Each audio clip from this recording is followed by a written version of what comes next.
네, 오늘 시장에서는 어떤 이슈가 눈길을 끌었을까요? 야인스톡 오늘의 이슈 공개합니다. 오늘의 이슈입니다. 쿠팡이 쏘아 올린 작은 공입니다. 자, 쿠팡이 이르면 다음 달 미국 뉴욕 증시에 상장합니다. 설 연휴였던 지난 12일 쿠팡은 뉴욕 증권거래소에 상장 신고서를 제출했는데요. 미국 월스트리트 저널은 쿠팡의 기업 가치가 500억 달러, 우리 돈 약 55조 원에 이를 것이라며 지난 2014년 알리바바 그룹의 IPO 이후 가장 큰 외국 회사의 기업 공개가 될 것이라고 덧붙였습니다. 쿠팡은 이번 상장을 통해서 10억 달러를 조달하고 국내 투자를 강화할 계획인데요. 동영상 스트리밍 서비스나 모바일 생방송 판매 서비스 같은 신사업 추진에도 속도를 낼 전망입니다. 네, 월요일에 야인시 리턴지 2부 본격적으로 출발하겠습니다. 오늘 함께해 주실 두 분이죠. 박준현 운영형님 그리고 김민준 전문가님 함께합니다. 두 분 안녕하세요. 네, 안녕하십니까? 네, 두 분도 연휴 잘 보내셨나요? 보내셨나요? 네, 잘 보냈습니다. 짧다면 짧고 길다면 길 수 있는 연휴였는데 이 연휴는 아무리 푹 쉬어도 다시 이제 출근을 하고 일을 하려고 하니까 언제나 아쉽더라고요. 자, 그래도 조금의 좀 위로가 되는 건 이제 2주만 일하면 또 3일절이 있습니다. 3일절이 또 월요일이더라고요. 자, 2주 뒤에 그 3일절 연휴를 위해서 또 우리는 열심히 달려봐야 될 것 같고 또 2주 동안 또 여러분들의 수익도 조금씩 계속해서 차워 나가야 되니까요. 계속해서 야인시대와 함께 해주시면 되겠습니다. 자, 그리고 오늘도 두 분과 함께 다양한 이야기 나누면서 또 2부에서도 종목 진단 시간 이어지고 있습니다. 궁금하신 종목과 함께 매수가 비중 올려주시면 되겠는데요. 유튜브 실시간 채팅창 열려 있고요. 토마토TV 홈페이지 아자아자 게시판에 글 올려주시길 바라겠습니다. 자, 또 연휴 푹 쉬고 돌아오신 우리 시청자님들도 한번 인사를 해야겠죠. 바른생활님, 어제 그녀님 함께하고 계시네요. 돌멩이님과 함께 또 박경호님이 삼행시도 올려주셨습니다. 그리고 서당계 1년차님, 체리피킹님, 간지맨님까지 인사 나누도록 하겠습니다. 자, 그러면 오늘의 야인스톡 출발해 보겠습니다. 자, 이 쿠팡이 쏘아 올린 작은 공이 수혜 종목들의 주가도 로켓을 태워서 보내고 있습니다. 자, 오늘도 쿠팡이 워낙에 이커머스 업계의 선두주자로 꼽히다 보니까 이 미국에 상장한다라는 소식이 관심이 좀 모아지고 있는데요. 오늘 시장에서 이 쿠팡과 관련된 수혜주 찾기 굉장히 분주한 모습이었습니다. 쿠팡이랑 조금이라도 관련이 있다라고 하면은 다 급등하는 모습이었는데 앞으로 어떻게 대응을 해야 되는지 체크를 해봐야 되겠죠. 자, 박준영 운영형님. 자, 쿠팡이 결국에는 이제 미국 상장을 하는데 원래 나스닥에 할 것이다라는 소식이 들리다가 뉴욕 증권거래소에 상장을 하겠다라는 소식이 저희 설 연휴 동안 나왔어요. 네, 그렇죠. 어떤 네. 내용인가요? 자세히. 미국 현지 시간으로 이제 12일 날 나왔으니까 우리 이제 연휴 기간 한참 진행 중일 때 나왔다고 좀 네. 봐야 되겠죠, 그래서요. 일단 앞서 얘기했다시피 나스닥 시장에 당초에 상장하지 않겠는가가 우리 명절 전에 나왔던 내용이었던 건데 맞아요. 뉴욕 증권거래소에서 이제 상장을 되지 않겠는가. 그래서 접수가 좀 됐으니까 현재 전망으로 따지면 3월 중으로 뉴욕 증권거래소 정식으로 거래가 좀 될 거다. 뭐 그런 어떤 전망이 좀 나오고 있는 것 같습니다. 네.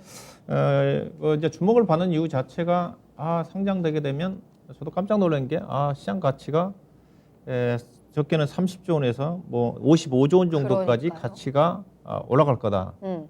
깜짝 그 정도 가치 수준이면 현재 코스피 시장에서 시가총액 50조 원짜리가 현대차거든요. 아, 그래요? 그렇죠. 네이버가 60조 원이니까 어. 쿠팡이 회사 설립한 지가 2013년도입니다. 이게 회사 설립한 지 불과 8년 8년? 만에 네. 현대차의 현대차를 가치를 넘어서는 가치는 모르겠지만은 그런 전망까지 나오다 보니까 시장에서 주목을 다시 한번 재조명을 하게 됐던 것 같아요. 일단은 현재 쿠팡의 실적을 좀 봐야 될 것 같은데 네. 쿠팡이 이제 2013년도에 이제 활동 개시 이후로 이제 작년도 2019년도 이후에 이제 이 회사가 급성장을 했거든요. 보면 매출액을 좀 보게 되겠다. 아직까지는 이제 적자지만은 이제 매출액 자리가 중요한 거니까 네. 2019년도 매출액이 7조 원대였는데 작년도 지금 2020년도 회계 기준으로 해가지고 알려진 내용으로 따지면 13조 3천억 정도까지 120억 달러 정도까지 된다 그러니까 네. 특히 작년도 같은 경우는 거의 뭐 100% 가까이 성장을 했지 않습니까? 그러네요. 아무래도 이제 코로나 국면 쪽에서 그 배달 문화가 정착이 좀 되면서 수혜를 받았던 그런 영향도 있었다고 좀 봐야 되겠죠.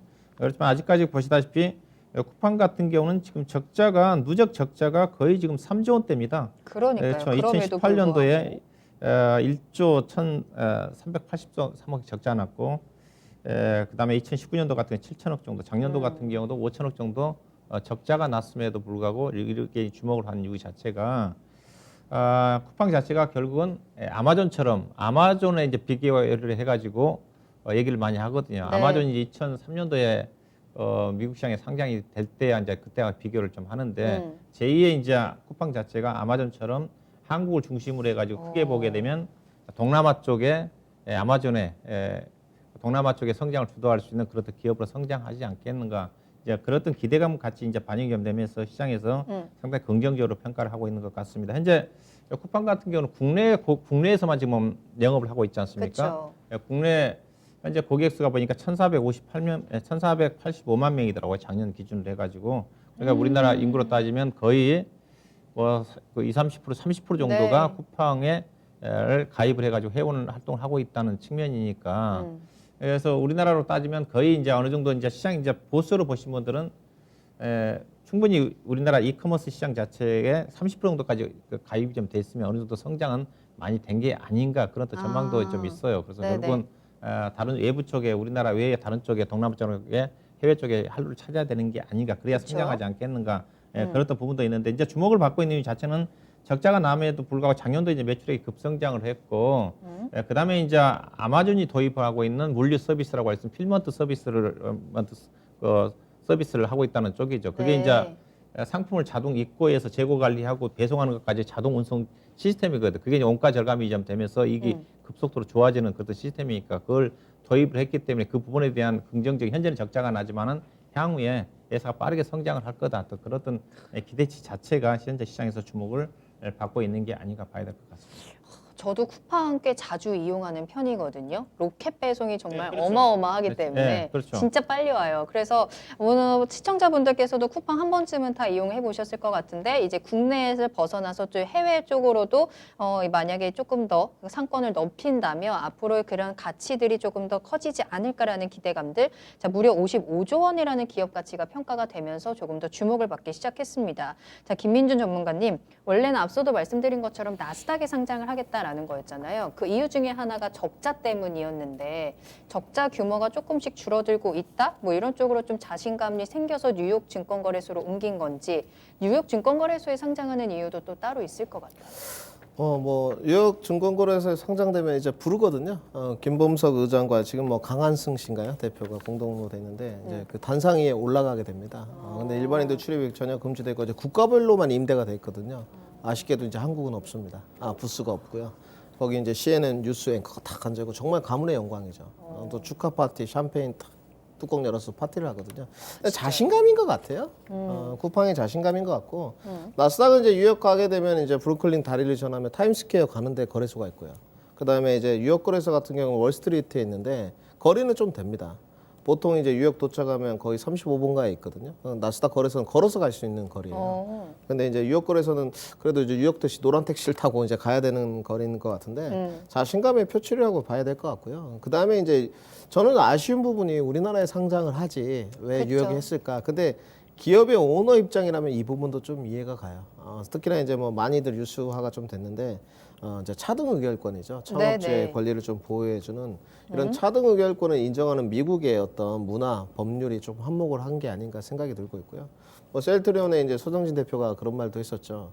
2번 상속만 받으면 기업이 없어진다. 뭐 이런 이야기를 하긴 했는데 그런 부분이 많이 작용을 한 것 같고 그다음에 이제 온라인으로 쇼핑 축이 좀 이동하는 문화인 것 같습니다. 저도 뭐 솔직히 남성분들은 온라인 거래를 많이 안 하시거든요. 그래요? 그리고 또 젊은 층들은 많이 하지만 나이가 조금 있는 중장년층은 그럴 안 수 하는 있죠. 추세인데 여성분들은 많이 하시잖아요. 특히나 이 새벽 배송. 이게 뭐 정말 꿀이에요. 밤에 주문하면 아침에 문 앞에 택배가 와 꿀이에요. 있더라고요. 네. 저도 신기했는데 택배 물류업계에서도 혁신적인 어떤 정말 소소한 아이디어지만 창출했다는 거죠. 새로운 장을 열었죠. 그렇죠. 이 택배 카카오톡도 배송이라는 아주 게. 작은 거 있지 않습니까? 근데 맞아요. 대박 기업이 됐듯이 그런 대박 기업이 된 것 같고요. 그 다음에 이제 결국은 어떤 이커머스의 선두주 자격이 되지 않겠느냐. 저는 솔직히 말씀드려서 쿠팡이 막년 적자가 아직 3조 원대 적자가 있기 때문에 그러니까요. 저는 스펙 상장을 할 거라 봤는데 그럴 것 같지는 않을 것 같고요. 지금 구조가. 그리고 스펙 상장이 요즘 워낙 많이 하는 추세긴 한데 뭐 우버가 뭐 스펙 상장을 하겠습니까? 네네네. 쿠팡과 그럴 리는 없다고 보고 있고요. 아, 저는 뭐 차등 의결권하고 그다음에 어떤 쿠팡의 자신감 때문에 나스닥 거래소에서 유역 거래소가 좀 더 제재가 많거든요. 유역 거래소는 실질적으로 상장 폐지 권한을 거래소가 갖고 있습니다. 우리나라처럼 이렇게 여유를 준다거나 뭐 네. 의견 반론권을 준다거나 이렇지 않거든요. 상장 폐지를 바로 유역 거래소 때려버리는데도 그쪽으로 갔다는 것은 자신감의 표출이지 않나 이렇게 생각을 하고 있습니다. 아, 그러니까요. 차오님도 새벽 배송 없으면 못 산다라고 할 정도로 이 쿠팡의 새벽 배송, 로켓 배송이 정말 이 택배 업계의 이 배송 업계에 또 다른 새로운 장을 열었는데요. 그에 대한 기업 가치도 좀 새롭게 평가를 받고 있는 것 같습니다. 자, 그런데 이제 쿠팡이 국내 증시에 상장을 한 게 아니고 미국 증시에 상장을 합니다. 그러면 이제 국내 증시에서는 그에 대한 수혜주를 좀 찾아서 같이 좀 접근을 해봐야 될 것 같은데요. 쿠팡이 상장할 경우에 최고 수혜 섹터라고 하면 어딜 볼 수 있을까요? 일단은 아까 가장 놀란 것 자체가 이 회사 기업의 가치가 불과 회사 설립한 지 8년밖에 안 됐는데 이렇게까지 성장을 좀 했고 그러면서 기업의 가치가 50 정도까지 평가를 받는다는 것 자체가 일단 국내 기업들 같은 경우도 이쪽에 진출하고 있는 기업들이 상당히 주목을 할 것 같아요. 당장 좀 더 과감하게 성장시켜가지고 이커머스 성장시켜가지고 기업의 가치를 올리려고 하는 그런 어떤 부분들이 나올 수가 있거든요. 네. 그래서 결국 국내 이커머스 시장에 대한 관심이 증대될 수밖에 없다고 좀 봐야 되겠죠. 이쪽에 참여하고 있는 일부에 몸을 담고 있는 그런 어떤 기업들이 적극적으로 투자를 해가지고 가치를 올릴 가능성이 좀 크다고 좀 봐야 되겠죠. 네. 그래서 여기다가 좀 운송 부분, 물리 운송 부분 자체 상당히 중요하니까 운송 부분과 더불어 가지고 유통 기업들 여기에 참여하고 있는 기업도 이따 좀 말씀 좀 드리겠지만은 네네. 상당히 주목을 좀 받지 않겠는가. 그래서 가장 중요한 자체가 이제 온라인 쇼핑이죠. 온라인 쇼핑과 관련된 이쪽에 어떤 물류 운송 기업들을 중심으로 해가지고 국내 일부 저평가를 받고 있는 기업들이 하나둘씩 주목을 좀 받을 수 있는 그런 계기가 좀 되지 않겠는가 좀 그렇게 좀 보고 있습니다. 네, 김민준 전문가님께서는 수혜 섹터 어디 보세요? 네, 뭐 저는 그냥 깔막하게 정리해왔습니다. 네이버를 좀 보고 있고요. 그다음에 CJ, 그다음 물류 섹터 제이지 뭐 이렇게 좀 보고 있습니다. 아, 그래요? 실질적으로 네이버 같은 경우는 CJ와 제휴를 좀 했고요 이미. 그다음에 뭐 11번가 같은 경우도 상장은 안 됐습니다만은 아마존닷컴이랑 제휴를 하고 있거든요. 이런 부분들이 이미 이제 유통업계들도 이런 네. 쿠팡 사례를 보고 전략적 제휴라든지 MOU를 이미 하고 있거든요. 그렇기 때문에 저는 뭐 그런데 이제 향후 이미지가 문제인 것 같아요. 우리가 이미지? 이런 게 있죠. 예전에 택시 운전기사님 참 좋은 분들이 많은데 그래도 몇몇 분들 때문에 이미지가 안 좋은 경우가 좀 있었거든요. 근데 카카오 택시가 들어오면서 달라졌어요. 인식이 약간. 근데 이제 택배도 마찬가지죠. 다른 택배 기사님도 물론 훌륭하시지만 쿠팡 옷을 입고 있으면 약간 친절하고 젊은 층이 많다는 인식이 좀 있거든요. 네네. 이런 색채를 누가 더 잘 입힐 것이냐. 향후. 저도 이제 네이버에 좀 가입이 돼 있는데 제가 가입돼 있는지 뭐에 가입돼 있는지도 몰라서 제가 봤거든요.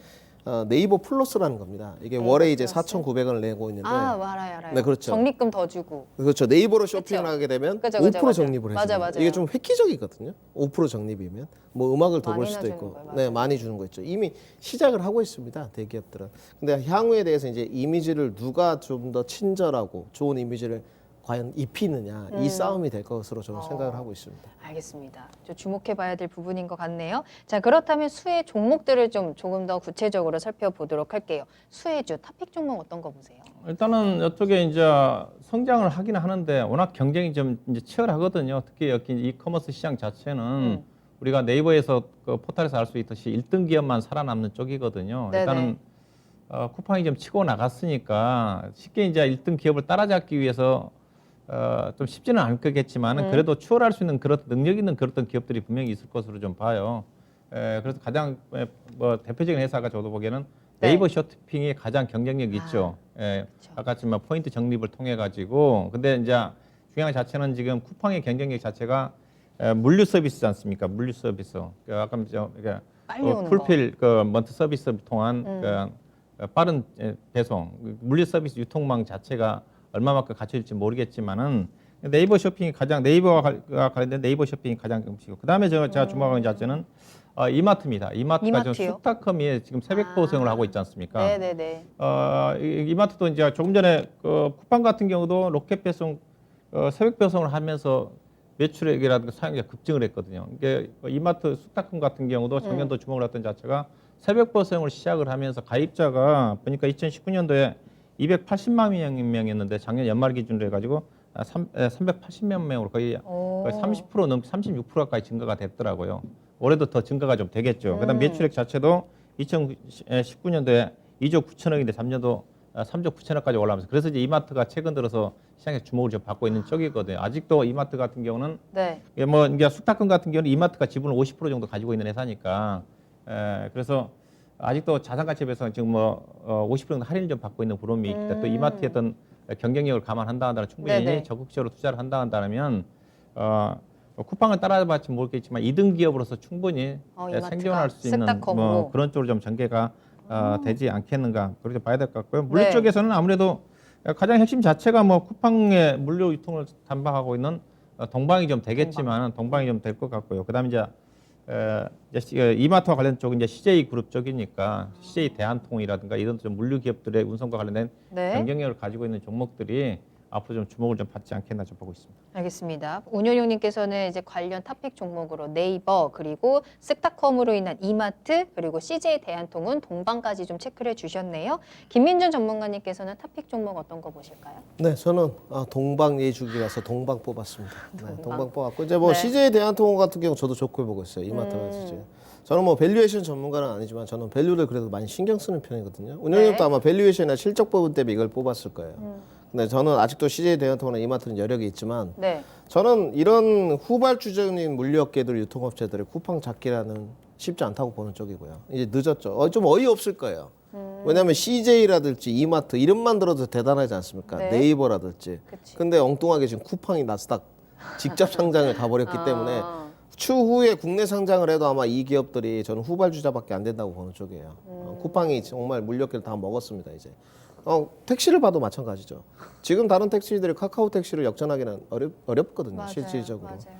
그런 차원에서 보면 될 것 같고 저는 뭐 반론이 없이 동방이라고 보고 있고요. 직접적인 연관성이 있는 게 이제 동방하고 국내 쿠팡 물량을 담당하는 게 동방하고 이제 KCTC거든요. 근데 이제 뭐 동방이 거의 전담하다시피 하고 있기 때문에 네. 뭐 동방 시세가 이제 너무 좋죠. 주가가 눌림목 후에 이제 다시 한 차례 상승으로 가고 있는데 다른 기업은 실질적으로 쿠팡하고 연관성은 없습니다.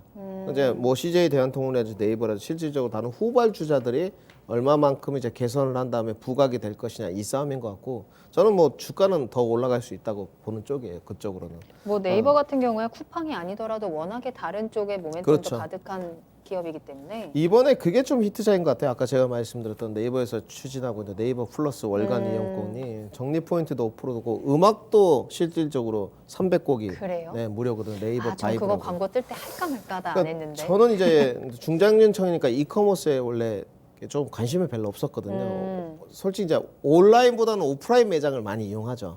그랬는데 최근에는 저도 쿠팡도 가입을 했고 네. 실질적으로 뭐 또 하나 주문해봤습니다. 그렇기 때문에 이쪽에 관심이 많은데 이제 후발주자격으로 올라오는 종목들은 성장성을 본다면 접근이 가능한데 문제는 이 성장 주도주의 틈바구니가 아주 치열하지 않습니까? 지금 뭐 많죠. 2차 전지도 있고 시스템 반도체도 있고 여기를 이커머스 시장에 비집고 들어올 수 있을 것인가? 이거는 좀 먼 이야기지 않을까 이렇게 생각하고 있습니다. 그러면 오늘 쿠팡 관련주 막 수혜주 이래가지고 뭐 KTH, 미래생명자원 이런 종목들도 상한가 갔잖아요. 또 골판지 관련 종목들은 앞으로 어떻게 보세요? 뭐 골판지는 저보다 운영님이 더 잘하실 것 같고요. 저는 골판지 이제 알짜 기업들이 상당히 많습니다. 연풍재지라든지 오늘 주가가 다 떴거든요. 네네. 근데 이거 테마성으로 좀 봐야 되겠죠. 테마예요. 네, 쿠팡 모멘텀을 받고 있다고 좀 봐야 될 것 같고 실질적으로 뭐 골판지 가격이 올라가고 있는데 저는 뭐 솔직히 골판지 부분에서는 잘 모릅니다. 근데 이것들이 성장 주조주의 어떤 섹터로 계속 부각될 것인가? 여기서는 꼬리표가 솔직히 달려 있거든요. 골판지라도 마찬가지, 제이지라든지 유통물류라든지. 네. 저는 아직까지는 성장 주도주 틈바구니 좀 좁다. 이렇게 좀 생각을 하고 있습니다. 그래요? 운영형님 의견도 좀 궁금하네요. 거의 골판지? 네. 테마 쪽으로 보셔야 됩니다. 지금 움직이고 있는 뭐 KTH도 마찬가지고요. 네. 그 쿠팡이 상장된다 그래가지고 실질적으로 그러니까 수혜를 받을 수 있는 그런 부분들은 없고요. 아까 얘기했듯이 일부 핵심 경쟁 있는 기업들은 그쪽으로 적극 진출을 하게 되면 가치 평가를 받을 수 있는 그런 부분이 있다고 좀 보고 있는 쪽이고요. 근데 네. 골판지 같은 경우도 안 되는 쪽이죠. 근데 쿠팡이 배송한다 그래 우리나라 시장 운전하기 때문에 우리나라 시장에서는 어느 정도 쿠팡이 지금 거의 30% 이상은 지금 시장이 거의 점유를 했다는 쪽이거든요. 네네. 그래서 골판지 같은 경우는 배달 문화가 정착이 된다 한다 하더라도 실적이 증가되는 부분 자체가 거의 미약해요. 왜냐하면 작년도 보면 알 수가 있거든요. 작년도에 코로나 국면 쪽에서 배달 문화 자체가 상당히 활성화 좀 됐기 때문에 실적이 대폭적으로 좋아져야 되는 게 맞잖아요. 근데 작년도에 골판지 회사들 보세요. 실적이 역성장입니다. 2019년도에 대비해서. 그 이유가 뭐냐면 네. 골판지 회사들의 실적 자체는 이런 어떤 배달 문화와 관련된 수요 증가보다는 원재료 가격이 중요해요. 골판지 주요 원재료가 폐지인데 폐지 가격이 원재료 차지하는 비중이 워낙 크다 보니까 폐지 가격이 상승하게 되면 아무리 골판지 이거 배달 문화가 형성이 좀 되면서 수요가 증가된다 한다라도 제한적입니다. 아이고. 그래서 대개 보면 오늘 주가 급등한 주식들 네. 뭐 태림 포장이라든가 뭐 아세아 제지라든가 뭐 신대양 제지라든가 뭐 태영 포장이라든가 종목들은 실적으로 가는 건 아닙니다. 예, 이게 쿠팡이 상장된다라 그들 종목들이 시장에 실적에 미치는 게 전혀 없어요. 그렇기 때문에 그거는 네. 단기적인 관점, 이벤트의 관점에서 저는 접근을 해야 된다고 보고 있습니다. 알겠습니다. 자, 그럼 마지막으로 자, 그렇다면 쿠팡이 미국에 상장을 한다면 누가 가장 큰 혜택을 볼 것인가라고 했을 때는 소프트뱅크의 손정희 회장이 아니겠느냐. 이 손정희 회장이 이끄는 소프트뱅크 비전 펀드가 가장 큰 수혜를 볼 것이다. 이 정말로 기업 가치가 55조 원까지 된다면 이 펀드의 가치가 3조에서 20조 원까지도 뛰어오른다고 하더라고요. 자, 그랬을 때 다음 타자가 누구이냐라고도 좀 궁금해지는 부분인데 이쪽에 대해서는 어떤 의견이세요? 예, 일단은 뭐 주목을 받는 것 자체가 이제 결국은 이번에 제가 쿠팡이 미국으로 유럽 미국 시장으로 간 것 자체도 결국은 손정희가 그쪽에 추진한 겁니다. 그냥 손정희가 투자를 했기 때문에 네. 돈을 뽑아야 되는데 우리나라 시장에 상장하게 되게 되면 가치가 떨어질 수밖에 없는 쪽이거든요. 네. 어떻게든 간에 그래서 미국 쪽으로 간 게 아닌가 그렇게 생각이 좀 되고 쿠팡에 지금 손정희 그 비전 펀드 쪽에서 약 우리나라 돈으로 3조 원 정도 투자를 했다고 그랬지 않습니까? 네. 그래서 만약에 기업의 가치가 쿠팡이 50 정도까지 올라간다 하더라도 지분 약 30% 정도를 가지고 38% 정도를 가지고 있으니까 약 뭐 20조에서 21조 원 정도의 뭐 차익이 좀 발생하지 않겠는가. 그래서 이제 손정희의 비전 펀드에 대해서 관심이 지금 맞아요. 되고 있지 않습니까? 네. 근데 과거에 이제 손정희 씨 펀드가 손정희 씨가 과거에 뭐 야후 재편이라든가 알리바바라든가 투자해가지고 상당히 성공을 거뒀어요. 그때부터 이제 이름이 알려지기 시작을 했거든요. 근데 성공한 것만도 아닙니다. 지금 손정희 펀드가 비전 펀드에서 투자한 주요 종목들이 기업들이 좀 나타나고 있는 쪽인데 네. 일단은 보게 되면 많아요. 많아요. 대체적으로 보면 이제 스파트 기업 위주로 해서 투자를 하는데 네. 현재 갖고 있는 쪽에서도 애물단지들이 있습니다. 예컨대 공유경제 대표적인 우버 같은 경우도 인수해가지고 별로 재미를 못 받고 있고요. 네. 그다음에 위워크라는 그 부동산 컴퍼니 회사가 자체도 지금 뭐 손실이 좀 나 있는 것도 알고 있고, 그래요? 그다음에 최근에 이슈화되고 있는 ARM 홀딩스라고 있거든요. 지금 엔비디아가 지금 인수를 하려고 하고 있는 쪽인데 여기에 2016년도에 380억 불을 투자를 했어요. 근데 지금 2021년도에 지금 엔비디아가 인수를 하려고 하고 있는데 아직 결정은 안 됐는데 400불이거든요. 아, 그래요? 그러니까 2016년도에 얼마 안 투자해가지고 그러니까 이게 이제 손정희 펀드가 주목을 받고 있는 자체가 그러니까 스타트업 투자 자체는 어떻게 보면 하이 리스크 하이 리턴입니다. 어떤 쪽 투자를 해가지고 잘 되면 대박인데 만약에 네. 쿠팡에 3조 원을 밀어넣은 거 있지 않습니까? 계속 그쵸. 적자 나면서도 손정희 펀드가. 예? 그래서 잘 됐기 때문에 그렇지만 만약에 안 됐으면 안 그건 됐으면? 쪽박이거든요. 벤처가 본래 그렇거든요. 그러니까 이게 어떤 쪽이냐면 이제 코스닥 쪽에 이제 프리 코스닥에 투자하는 벤처 창업 투자 회사들 있지 않습니까? 그들 기업들이 그런 식이거든요. 10종목에 투자해가지고 한 종목만 상장이 되면 9종목이 상장이 안 되더라도 다 뽑아내는 거거든요. 그런 리스크가 있는 쪽입니다. 그래서 손정희 씨가 워낙 돈이 있다 보니까 네. 이제 이번 같은 경우는 이제 워낙 수익이 크니까 이제 주목을 좀 받고 있는 것 같은데 손정희 씨 펀드가 투자한 것 자체가 모든 게 성공한 건 아니다. 그러네요. 이게 리스크가 있는 펀드다. 그래서 관련된 종목들이 관련 종목들이 과연 이제 손정희 씨 국내 쪽에 어떤 쪽에 투자한 게 있으면 관련된 기업들이 있으면 우리가 투자를 관심 있게 가져볼 필요가 그쵸. 있는데 현재 보시다시피 국내 쪽에서는 손정희 펀드 비전 펀드 쪽에서 국내 기업과 관련된 기업들이 현재로서 봐서는 제가 보기에는 없는 것 같습니다. 그래서 이 부분 자체는 결국 손정희 씨가 배팅을 해가지고 뭐 수익을 좀 보니까 손정희 씨 펀드가 좀 약간 비전 펀드 자체가 약간 좀 더 적극적인 투기적인 쪽에 많이 투자를 좀 하시더라고요. 그게 잘 되면 대박이고 좀 손실나면 이게 알려지지 않잖아요. 대체적으로 보면. 그런 부분도 있다는 것을 참고할 필요가 있을 것 같습니다. 네, 워낙에 이제 쿠팡이 또 이제 기업 가치가 이제 많이 뛰다 보니까 그렇다면 손정희 펀드 가운데서 다음 타자를 조금 더 미리 좀 선점을 해볼까라는 기회를 잡을 수 있을 것도 같은데 없을까요? 어떤 게 있을까요? 원장님이 다 말씀해 주실 것 같은데요. 저는 이제 모르겠습니다. 이쪽은 제가 좀 공부를 많이 하는데 우리나라는 이제 스펙 상장을 많이 합니다. 실질적으로 IBK라도. 근데 거의 재미가 없어요. 우리나라는 합병을 했을 때 MMA를 했을 때 크게 확 터지는 게 없거든요. 미국은 스펙 상장이 좀 재미가 있죠. 그리고 투자자도 실제로 보호가 됩니다. 왜냐하면 예치금을 3배 이상 놔둬야 되거든요. 그래서 이제 MMA가 안 되거나 상장이 안 됐을 때도 투자자 보호가 이루어지는 쪽이에요. 근데 우리나라 그런 핫한 이슈가 없기 때문에 스펙 상장주들이 실제로 재미가 없어요. 내부 정보를 캐치도 못하고. 근데 이제 이렇게 봐야 되겠죠. 손정희 펀드도 비전 펀드도 마찬가지예요. 솔직히 실질적으로 말씀드려서 스펙 상장을 하려면 될 것 같은데 네. 그렇게 하기 싫죠. 투자처를 끌어오기가 싫습니다. 왜? 본인이 많이 투자했으니까 이미 3조 정도 투자했지 않습니까? 돈 네. 끄집어내야 되는데 근데 솔직히 알리바바 이후에 지금 대박 터진 게 이거밖에 없습니다. 쿠팡 터진 그런 거밖에 거예요. 없고요. 뭐 우버라든지 이런 거 우버 주가 차트 좀 보셔야 될 것 같은데 네. 거의 손정희 씨가 들어갈 때 고점이었어요. 비싸게 기업 인수했다는 거죠. 샀다는 거고 다른 것도 마찬가지입니다. 그나마 관심 있는 쪽이 우리나라에 관련된 건 없고요. 우영님하고 동감입니다. 없고 AI 분야 쪽에 아까 자료가 안 나왔었는데 센스타임이라는 그룹이 있습니다. 센스타임. 네, 요즘에 이제 AI 쪽이 아무래도 산업용 로봇 쪽으로 나오고 있으니까 여기는 분명히 성장을 합니다. 근데 여기도 이제 성장 틈바구니가 좀 좁죠. 이제 지금 AI 쪽은 성장을 분명히 할 건데 아직 실적 부분이 받침이 안 되지 않습니까? 그러니까 모멘텀 플레이는 이루어질 수 있는데 우리나라랑 관련이 없고요. 그나마 관련 있는 게 이제 좀 괜찮은 게 디디 추싱이라는 게 있는데 거의 미국에 상장되는 우버와 같은 계열이라고 보시면 돼요. 실질적으로 미국 같은 경우는 헬리콥터 운송도 하고 있거든요. 지금 네. 우리나라랑 좀 틀린데 관심을 안 두시는 게 좋을 것 같고요. 이제 손정희 펀드가 뭐 센스타임이나 디디 추싱이 아무리 지금 기업 가치가 좀 높거든요. 여기가 상장 IPO를 앞두고 있는데 상장된다고 한들 우리나라는 관련이 없습니다. 아니에요. 네, 그렇기 때문에 쿠팡 쪽으로 좀 하고 보시면 될 것 같고 비전 펀드가 이제 131개 기업이 있는데 15 기업이 이제 기업 공개를 앞두고 있거든요. 근데 의미가 없다 이렇게 좀 해드릴 것 같고 네. 알리바바 이후에 가장 큰 수익이 쿠팡이다. 그다음에 비전 펀드 1호가 대표적인 투자 회사 아까 위워크거든요. 이것도 고점에서 샀죠. 네, 고점에서 사서 재미없었고 이제 사업 모델이 진짜 그때 보시게 되면 AI를 활용한 이제 사무실 공유 시스템, 공유 오피스 이런 거였습니다. 근데 별로 재미없지 않습니까? 지금 안 쓰는 문화고 실제로는 부동산 임대업 수준이기 때문에 의미가 없습니다. 네. 단지 저희가 이제 손정희 회장 기업 그 CEO들은 아우라라는 게 있거든요. 딱 만나보면 좀 다릅니다. 범인이라고 하죠 일단. 네, 범죄자 범인이 아니고 한자로 범인. 범상치 네. 않다. 근데 네. 우리가 뭐 그들의 천재성을 알 수는 없습니다만은 관심을 두지 말자 이렇게 정리해드리겠습니다. 알겠습니다.